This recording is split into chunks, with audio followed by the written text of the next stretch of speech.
Hey guys, Brian here with another tip of the day. Another application that we utilize the foam injection for is for waterproofing.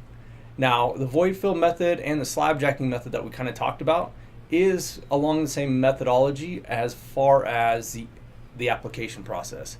We'll drill through the slab, inject the material, and it will expand.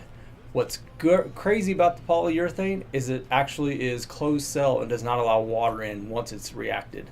So we'll do that, and it basically gives yourself another waterproofing membrane underneath your slab. We can also do this on the side of walls, retaining walls, as well as any footings that can be dug out. Not really around California, but basements and things of that nature can also be waterproofed with polyurethane. You just have to do the prep work.